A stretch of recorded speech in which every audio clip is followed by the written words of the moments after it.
Ladies and gentlemen, this is Hollywood Joe from Hollywood's World of Sports. It has been a while since I've come to you on YouTube or anywhere else you might be watching my videos. This week, boy, I've had a week to think about this topic, and I don't know. This past Saturday night, Richmond Speedway, the last race before the chase to the cup started, and a lot of stuff happening. Michael Waltrip Racing, the target of investigation. Clint Bowyer spins out with 7 laps to go, causing a caution. Brian Vickers was told to pit when he didn't have to, causing a shift in places. A lot of stuff, a lot of variables, a lot of different things that happened. The end result was that Martin Truex Jr. got into the chase. Ryan Newman got booted, along with Jeff Gordon. With 10 laps left, Ryan Newman and Jeff Gordon would have made the chase. But because of the actions of Brian Vickers and Clint Bowyer, mainly Clint Bowyer, I'm going to say that and put emphasis on that. Clint Bowyer started the whole thing. Ryan Newman originally didn't make the chase, and Jeff Gordon didn't make the chase, which allowed Joey Logano to get in. And there was also some speculation that Front Row Motorsports made a deal, or had a deal brought to them by Penske that had David Gilliland give up spots to Joey Logano to allow Logano to get into the chase. And when I'm thinking of all this, I've heard everything. I've heard every point of view this week. And first off, cheating in NASCAR, really? I mean, really?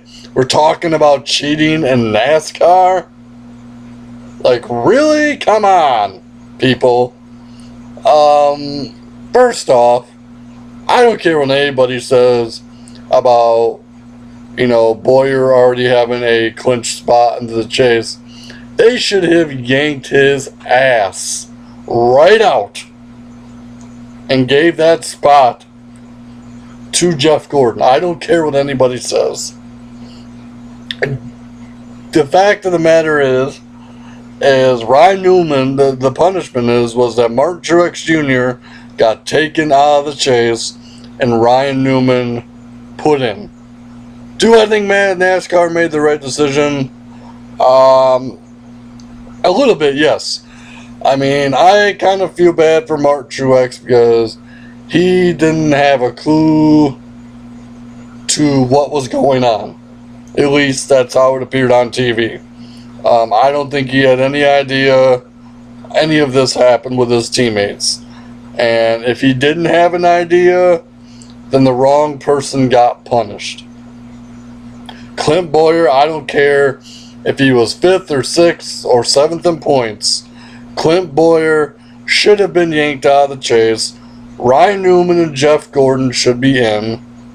If it's true about, Penske Racing and Front Row Motorsports, then Joey Logano should have been yanked too. And that's how I feel about it. And Michael Waltrip Racing can say that he had, Michael Waltrip himself, I should say, he can say that he had no idea this was going on.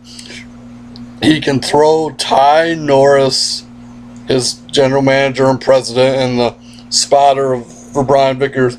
He can throw him under the bus. But at the end of the day, Michael Waltrip knew exactly what was going on.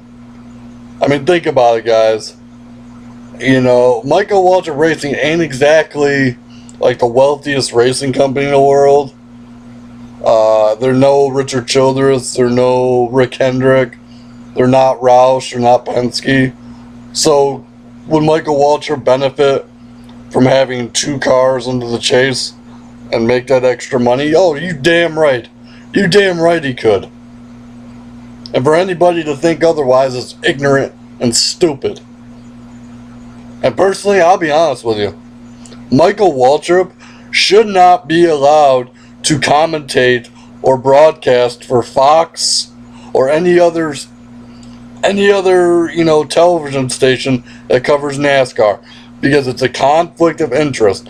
When you know about what's going on with other teams and you're the owner of a NASCAR team, it is a conflict of interest.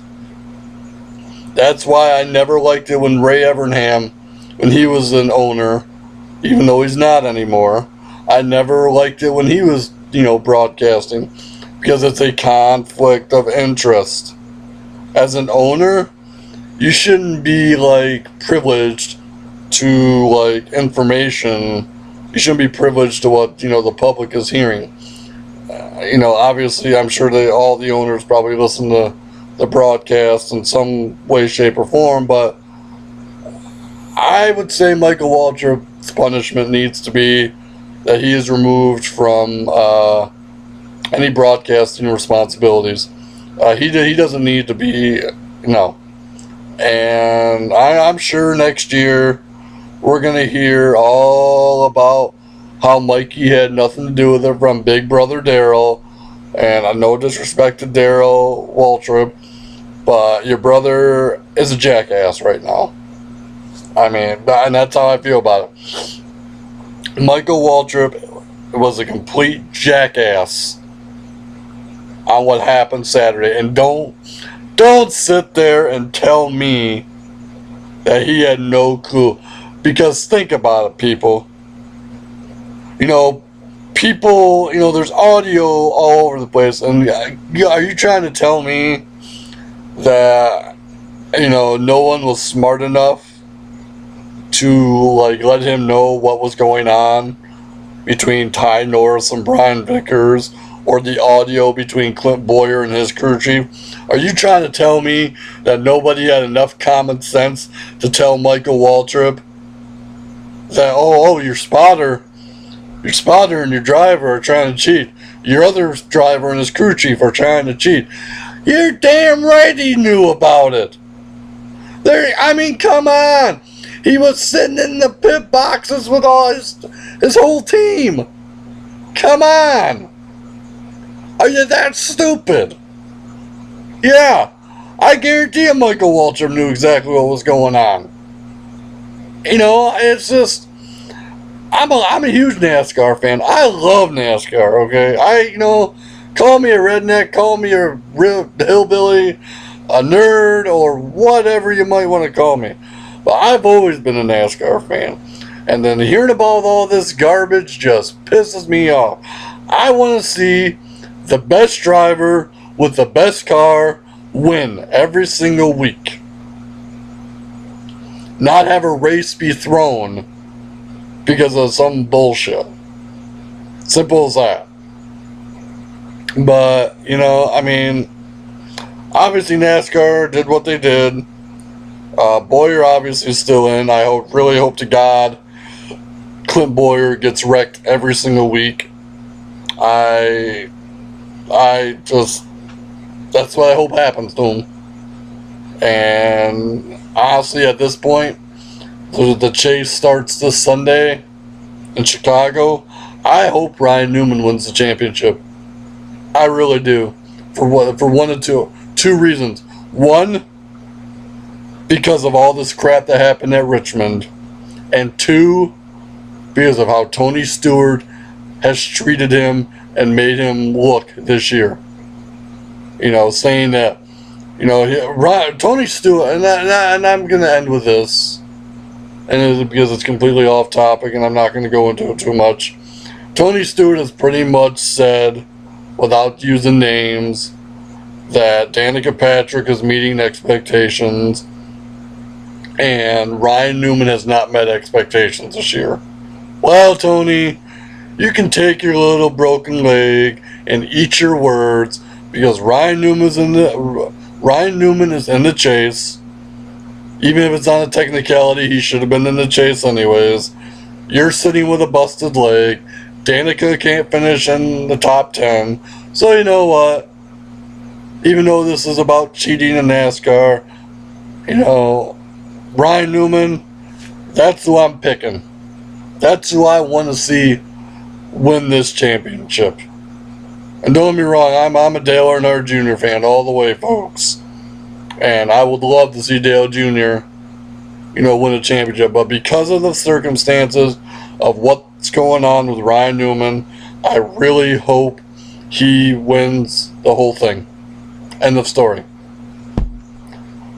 Hope to God that in 2014 we do not have a freaking controversy like this again, and the best drivers, the 12 best drivers, win or get into the chase next year, and there's no kicking people out and putting people back in or investigations. It's never happened before, and I really pray that it doesn't happen again, because it's a bunch of bullshit. So with that being said, this is Hollywood Joe from Hollywood's World of Sports, where controversy doesn't come without criticism. And remember, we're your source for all things sports. Take care. Godspeed.